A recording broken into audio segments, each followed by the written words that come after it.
Jadikan uang sebagai jembatan, bukan tujuan. Kalimat ini terdengar sederhana, tapi kebanyakan orang gagal memahaminya. Mereka mengejar uang seolah-olah uang adalah puncak kehidupan, bukan alat perjalanan. Padahal, semakin kamu menjadikan uang sebagai tujuan utama, semakin jauh ia menjauh. Uang tidak suka dikejar, ia suka ditarik oleh nilai diri dan arah hidup yang jelas. Banyak orang bekerja siang malam, tetapi tetap merasa miskin secara batin. Bukan karena gajinya kecil, tapi karena pikirannya sempit. Uang diperlakukan seperti oksigen, padahal ia hanya kendaraan. Ketika uang kamu jadikan tujuan, kamu akan selalu merasa kurang. Tapi ketika kamu menjadikannya jembatan, kamu mulai melihatnya sebagai alat untuk bertumbuh, bermanfaat, dan memuliakan hidupmu. Artinya uang bukan raja, uang adalah pelayan. Dan pelayan hanya loyal kepada tuan yang tahu kemana dia pergi. Maka sebelum kamu bertanya, bagaimana cara mendapatkan lebih banyak uang? Tanya dulu, apakah hidupmu punya arah atau hanya berputar dalam keinginan yang tak pernah selesai? Karena bila pondasi pola pikirmu benar, uang akan datang sebagai akibat, bukan sebagai perburuan. Sebelum kita masuk ke inti pembahasan, jangan lupa klik like, subscribe, aktifkan lonceng notifikasinya, dan tulis pendapatmu di kolom komentar. Tonton video ini sampai akhir, karena kita akan membahas bagaimana pola pikir yang benar dapat menarik uang mendekat dengan sendirinya. Mari kita lanjutkan pembahasannya bersama-sama. Uang suka pada orang yang memiliki pola pikir invest, bukan konsumtif. Orang miskin biasanya bukan kekurangan penghasilan, tapi kekurangan cara berpikir. Banyak yang sibuk membeli masa sekarang, padahal yang dibutuhkan adalah membeli masa depan. Mereka bangga terlihat langsung punya, padahal yang punya sesungguhnya adalah yang bisa menumbuhkan apa yang dimilikinya, bukan sekadar menghabiskannya. Kamu pasti sering melihat orang yang begitu gajian, langsung berubah seperti raja sehari.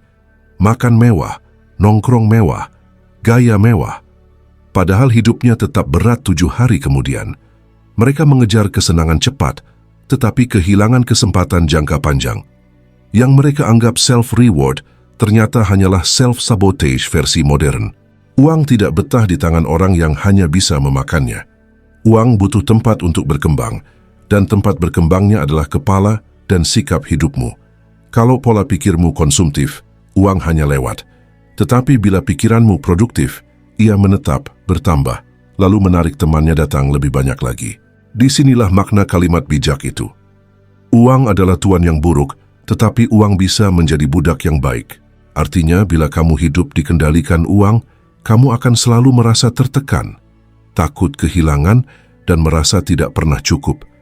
Tapi bila kamu bisa mengendalikan uang, menjadikannya alat, bukan penguasa, maka uang bekerja untukmu. Ia bukan lagi beban, tapi pelayan bagi tujuan hidupmu. Investasi bukan hanya soal saham, bisnis, properti, atau aset. Investasi paling dasar adalah membangun kebiasaan yang membuatmu bertumbuh, membaca satu bab buku, belajar keterampilan baru, meningkatkan nilai diri. Orang konsumtif ingin kenyamanan cepat. Orang produktif menyiapkan kemenangan lambat tapi pasti. Karena itu, lihat ke dalam dirimu. Apakah uang menetap atau hanya numpang lewat? Bila hanya lewat, masalahnya bukan pada jumlahnya, masalahnya pada cara berpikirmu. Uang mendekat pada mereka yang memperlakukan dirinya sebagai benih, bukan camilan. Benih tumbuh dan meluas sementara cemilan akan habis. Uang suka pada orang dengan pola pikir, keinginan yang spesifik. Banyak orang ingin kaya, tapi tidak tahu jenis kekayaan apa yang mereka inginkan. Mereka hanya berkata, saya ingin banyak uang, tapi tidak pernah menentukan berapa, untuk apa, dan kapan. Inilah sebabnya, banyak impian hanya berhenti di angan-angan karena tidak punya bentuk yang jelas. Uang tidak datang pada keinginan yang samar. Ia hanya tertarik pada pikiran yang tajam, terarah dan terdefinisi. Sama seperti panah, tidak peduli seberapa kuat kamu menarik busurnya, bila tidak ada sasaran, anak panah itu tetap jatuh tak berguna. Begitu juga hidup, banyak tenaga terbuang hanya karena tidak punya arah. Orang yang hidup dengan keinginan kabur, biasanya sibuk iri pada pencapaian orang lain, padahal mereka sendiri tidak tahu apa yang benar-benar ingin mereka capai. Mereka bilang, asal cukup saja. Padahal kata cukup tanpa ukuran adalah jebakan mental. Cukup itu kapan? Cukup itu berapa? Kalau tidak jelas kamu akan miskin selamanya. Uang menyukai orang yang berkata, aku butuh sekian untuk tujuan ini dalam waktu ini. Karena kejelasan menciptakan fokus, fokus menciptakan tindakan, dan tindakan menciptakan hasil. Orang yang jelas keinginannya tidak mudah terdistraksi, tidak gampang iri, dan tidak mudah digiring oleh gaya hidup yang palsu. Sayangnya banyak orang tidak miskin karena nasib, mereka miskin karena abstrak. Mereka tidak pernah menuliskan target, tidak pernah menghitung kebutuhan, tidak pernah menetapkan goal. Mereka ingin kaya, tapi niatnya kabur seperti asap. Mereka berharap takdir bekerja, padahal arah hidupnya saja tidak pernah dibuat. Kalau kamu tidak tahu apa yang kamu inginkan, bagaimana uang bisa mempercayakan dirinya kepadamu? Uang bukan untuk orang yang hanya bermimpi, uang berpihak pada mereka yang menyiapkan wadahnya. Sebab kejelasan bukan hanya kebutuhan logis, itu adalah bentuk tanggung jawab mental bahwa kamu layak menerimanya. Uang suka dengan orang yang memiliki keyakinan. Uang tidak hanya datang kepada orang yang bekerja keras, tetapi kepada orang yang percaya dirinya layak menerimanya. Banyak orang rajin, banyak yang disiplin, banyak yang banting tulang setiap hari, tapi tetap hidup pas-pasan. Bukan karena mereka tidak mampu, melainkan karena jauh di dalam dirinya, mereka merasa tidak pantas memiliki lebih. Keyakinan adalah pondasi tak terlihat yang menghalangi atau memperlancar aliran rezeki. Bila jiwamu berkata, aku tidak mungkin berhasil, maka tubuhmu hanya akan bergerak setengah hati. Kamu tidak akan berani melangkah lebih jauh karena sebelum bertarung, kamu sudah kalah di dalam pikiranmu sendiri. Orang yang tidak yakin selalu hidup dalam mode bertahan, bukan berkembang. Mereka menolak kesempatan sebelum kesempatan itu datang. Mereka berkata, tidak bisa, sebelum mencoba. Mereka menganggap peluang hanyalah untuk orang-orang beruntung, padahal yang beruntung itu hanyalah orang yang yakin dirinya pantas mencoba lebih dulu. Keyakinan bukan sekadar positive thinking, ini soal identitas. Bila kamu percaya bahwa kamu hanyalah penerima sisa, kamu hanya akan bergerak di wilayah sisa. Bila kamu yakin hidupmu tidak mungkin berubah, kamu tidak akan pernah mencari pintunya. Keyakinan menentukan seberapa besar ruang yang kamu siapkan untuk menerima. Uang tidak nyaman berada di tangan orang yang takut punya uang. Ya, kedengarannya ironis, tetapi banyak orang tidak sadar bahwa mereka hidup dalam mindset ketakutan. Takut gagal, takut salah, takut dinilai, takut melangkah. Padahal rezeki itu mendatangi yang berani, bukan yang ragu. Karena itu, sebelum kamu berharap kaya, pastikan mentalmu tidak menolak kekayaan itu sendiri. Bila pikiranmu kecil, peluangmu ikut mengecil. Tapi bila keyakinanmu besar, pintu rezeki ikut terbuka lebar. Keyakinan adalah izin mental yang kamu berikan kepada dirimu sendiri untuk menerima lebih. Uang suka pada orang yang punya prioritas. Masalah banyak orang bukan kurang waktu, tetapi terlalu banyak pemborosan arah. Semua ingin sukses, tapi tidak ada yang benar-benar memprioritaskan kesuksesan itu dalam tindakan sehari-hari. Mereka berkata ingin maju, tapi daftar kegiatannya hanyalah menunda. Menunda belajar, menunda mulai, menunda berubah. Prioritas adalah bukti keseriusan, bukan sekadar keinginan. Siapapun bisa berkata, aku ingin hidup yang lebih baik, tapi hanya sedikit yang mau mengatur hidupnya sesuai ucapan itu. Uang tidak datang pada orang yang penuh alasan. Uang datang pada orang yang punya komitmen, karena komitmen membentuk pola dan pola membentuk hasil. Orang yang tidak punya prioritas biasanya hidup dalam mode asal jalan. Mereka kemana angin bertiup, ke sana ikut bergerak. Mereka ikut tren, ikut omongan orang, ikut gaya hidup teman, ikut tekanan sosial. Tapi tidak pernah benar-benar berjalan di jalan yang ia pilih sendiri. Karena arah hidupnya bukan dibangun tapi dipinjam dari orang lain. Uang mendekat kepada orang yang tahu mana yang penting dan mana yang hanya terlihat penting. Yang tahu kapan harus menahan diri dan kapan harus melompat. Yang tahu bedanya kebutuhan dan pembuktian diri. Karena banyak orang miskin bukan karena tidak punya penghasilan, tapi karena menyia-nyiakan energi pada hal yang tidak ada nilainya. Prioritas mengajarkan batas, dan batas melahirkan ketenangan. Ketika kamu tahu apa yang harus dikejar, kamu juga tahu apa yang harus ditinggalkan. Inilah mengapa orang yang punya prioritas terlihat lebih fokus, lebih stabil, dan lebih dipercaya. Dunia menghormati mereka yang menghormati waktunya sendiri. Sebaliknya, orang tanpa prioritas hanya akan menjadi korban keadaan selamanya. Hari ini diseret rutinitas, besok diseret keinginan, lusa diseret pembuktian semu. Bukan karena mereka tidak mampu kaya, tapi karena mereka tidak pernah duduk dan bertanya, mana hal yang benar-benar membawaku maju? Uang suka pada orang yang menjaga kehormatannya. Ada orang yang terlihat rajin, terlihat bekerja keras, tapi tetap tidak dipercaya. Bukan karena kemampuan mereka kurang, tapi karena kehormatannya murah. Sekali seseorang menggadaikan integritasnya, nilainya turun, dan ketika nilai diri turun, peluang ikut menjauh. Uang tidak suka tinggal di tangan yang kotor. Kehormatan bukan soal status atau gelar. Ini tentang konsistensi dirimu ketika tak ada yang melihat. Apakah kamu tetap jujur saat bisa curang, tetap amanah saat tidak diawasi, dan tetap bertanggung jawab saat tidak ada hadiah yang menunggu? Itulah yang menentukan apakah kamu sekadar mencari uang atau layak dipercaya memegangnya. Banyak yang lupa bahwa uang bergerak mengikuti kepercayaan. Bisnis tumbuh dari kepercayaan. Peluang datang dari kepercayaan. Rezeki besar pun datang melalui pintu kepercayaan. Orang yang tidak menjaga kehormatannya mungkin bisa mendapatkan uang sesaat, tapi tidak akan pernah menyimpannya lama-lama. Yang lucu adalah, sebagian orang ingin dipercaya, tapi tindakannya tidak pernah membuat dirinya pantas dipercaya. Mereka ingin dipilih, padahal dirinya sendiri tidak pernah memilih jalan yang bersih. Mereka ingin dihormati, padahal mereka sendiri sering melanggar prinsip yang mereka ucapkan. Uang mendekat pada orang yang bisa dipercaya, bukan hanya yang terlihat pintar. Pintar bisa dipelajari, tapi karakter dibangun.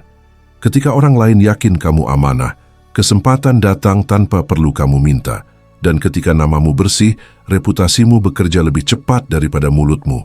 Karena pada akhirnya, yang membuat uang betah adalah stabilitas dan kehormatan. Orang yang bermartabat tidak menjual dirinya untuk keuntungan cepat. Mereka memilih jalan yang mungkin lebih lambat, tapi lebih terhormat. Dan di ujung jalan itu, rezeki tidak hanya hadir, tetapi menetap. Uang suka pada orang yang memiliki pengetahuan dan punya keinginan terus tumbuh dan belajar. Banyak orang ingin hasil besar, tapi enggan memperbesar kapasitas dirinya. Mereka ingin uang meningkat, tapi pola pikirnya tetap datar. Mereka ingin naik kelas, tapi malas memperbarui cara berpikir. Mereka lupa, uang hanya mampir pada orang yang siap, bukan hanya pada yang berharap. Pengetahuan adalah magnet rezeki, karena pengetahuan memperluas kemampuan. Semakin kamu tahu caranya, semakin kamu mampu melakukannya. Masalahnya, sebagian orang bukan tidak punya kesempatan. Mereka hanya tidak mau belajar. Mereka mau hasil cepat, tapi tidak mau proses panjang. Padahal hasil cepat tanpa kapasitas hanya membuatmu cepat jatuh. Orang yang terus belajar tidak pernah takut tertinggal, karena mereka sedang menyiapkan dirinya untuk masa depan. Sementara orang yang berhenti belajar pelan-pelan punah, meski masih hidup. Mereka bangga dengan kemampuan lama, padahal dunia sudah berubah. Lalu mereka mengeluh rezeki sempit, padahal pengetahuannya yang sempit. Uang menyukai orang yang tumbuh, karena pertumbuhan menciptakan nilai. Setiap hal yang kamu pelajari, setiap keterampilan baru yang kamu kuasai, menjadi alasan bagi uang untuk datang lebih besar. Uang tidak datang karena kamu ingin, tapi karena kamu berkembang hingga pantas menerimanya. Itulah mengapa sebagian orang tetap di tempat yang sama selama bertahun-tahun. Bukan karena takdirnya buruk, tapi karena dirinya tidak pernah diperbarui. Ia ingin perubahan, tapi dirinya tetap versi lama. Ia mencari pintu baru, tapi pikirannya masih terjebak di ruang lama. Jika kamu ingin rezekimu naik kelas, maka dirimu dulu yang harus naik kelas. Karena uang bukan hadiah untuk orang yang menunggu, uang adalah hasil untuk orang yang bertumbuh. Saat pikiranmu melebar, peluang ikut melebar. Saat kapasitasmu naik, rezekimu pun ikut naik. Uang suka pada orang yang berkelimpahan dan berbagi. Ada orang yang hartanya banyak, tapi batinnya tetap miskin. Ia hidup dalam rasa takut kehilangan, bukan dalam rasa cukup. Ia menimbun, bukan berkembang. Padahal, kelimpahan bukan diukur dari berapa yang kamu simpan, tetapi dari seberapa besar keberadaanmu membawa manfaat bagi orang lain. Uang tidak betah tinggal di hati yang sempit. Kelimpahan adalah cara pandang, bukan angka. Orang yang merasa cukup bisa berbagi meskipun sedikit. Orang yang merasa kurang akan tetap serakah meskipun sudah banyak. Karena kelimpahan dimulai dari keyakinan bahwa memberi tidak membuatmu berkurang, justru membuka jalan agar lebih banyak datang kembali kepadamu. Disinilah makna kata bijak. Jadikan uang sebagai jembatan, bukan tujuan. Uang hanyalah alat untuk menyambung kebaikan, menyebarkan nilai, dan memperbesar manfaat hidupmu. Ketika uang hanya jadi tujuan, kamu berhenti di dirimu sendiri. Tapi ketika uang menjadi jembatan, hidupmu menjadi saluran kebaikan, dan dari situlah rezeki mengalir kembali seperti sungai yang tidak pernah kering. Banyak orang kikir bukan karena tidak mampu, tapi karena takut. Takut hilang, takut rugi, takut terlihat lebih rendah. Padahal, ketamakan seperti sumur tertutup. Ia hanya menyimpan, tapi tidak mengalir, hingga akhirnya mengering sendiri. Sementara kelimpahan itu seperti mata air. Ia terus keluar dan karena itulah ia tidak pernah habis. Uang menyukai peredaran. Ia bahagia ketika mengalir dari tangan yang tahu arah, bukan tangan yang memenjarakannya. Sebab ketika kamu berbagi, kamu mengirimkan pesan kepada kehidupan bahwa kamu siap menerima lebih besar daripada yang kamu lepaskan. Memberi bukan kehilangan, memberi adalah bukti bahwa kamu cukup. Karena itu jangan bertanya, kenapa rezekiku seret? Sebelum kamu bertanya berapa banyak yang sudah kulepaskan untuk orang lain. Sebab uang lebih nyaman tinggal bersama jiwa yang lapang daripada jiwa yang ketakutan. Kelimpahan tidak datang saat kamu menyimpan. Kelimpahan datang saat kamu mengalirkan. Uang suka pada orang yang memiliki pola pikir untuk bersyukur, namun tetap bertumbuh. Banyak orang salah memahami makna syukur. Mereka mengira bahwa ketika hidup sudah cukup, maka berhenti berusaha adalah bentuk penerimaan.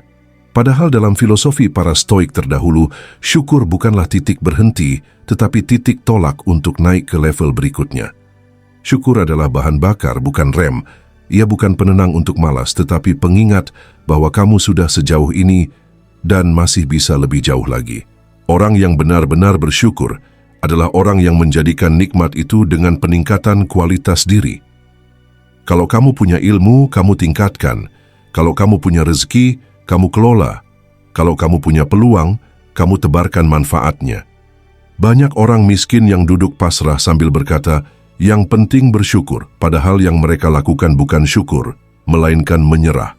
Syukur sejati selalu disertai gerak, bukan alasan untuk diam. Sebab Tuhan tidak pernah menyuruhmu merasa cukup sampai berhenti berkembang.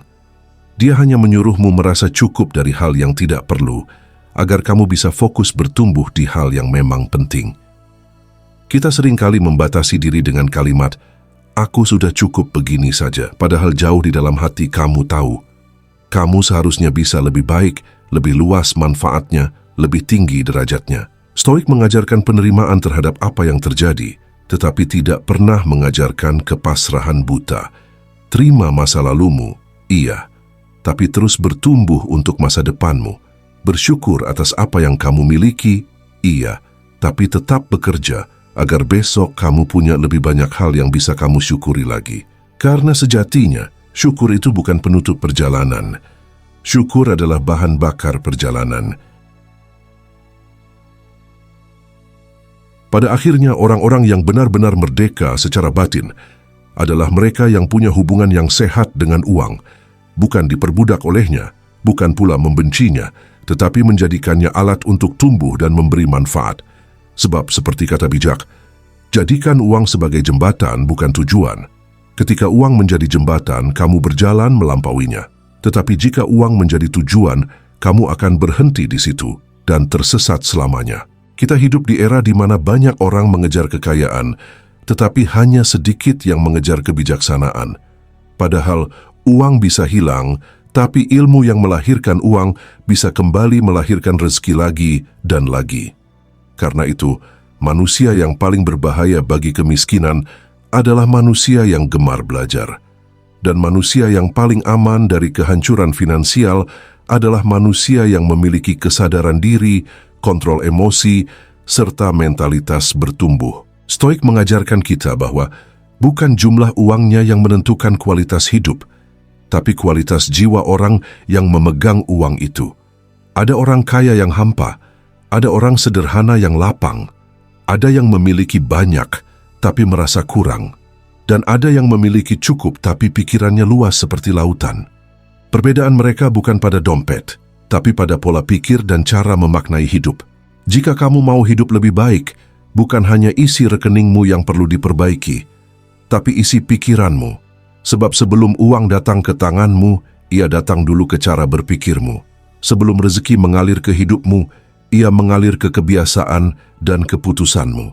Rezeki menghampiri mereka yang siap menerimanya, bukan hanya meminta tetapi membuktikan dirinya pantas. Maka jadikan prinsip-prinsip tadi sebagai fondasi: kecukupan tanpa kemalasan, pertumbuhan tanpa kerakusan, syukur tanpa kepasrahan. Ketika jiwamu dewasa, uang akan menaruh hormat.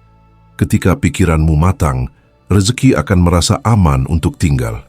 Dan pada akhirnya, kamu bukan hanya sekadar punya uang, tetapi menjadi pribadi yang layak dipercaya oleh kehidupan untuk memegang lebih banyak kebaikan. Terima kasih telah menonton ini hingga akhir. Jangan lupa untuk like, subscribe, dan aktifkan lonceng notifikasi. Kita akan bertemu lagi di pembahasan-pembahasan berikutnya yang lebih mendidik, lebih bermanfaat, dan lebih memotivasi.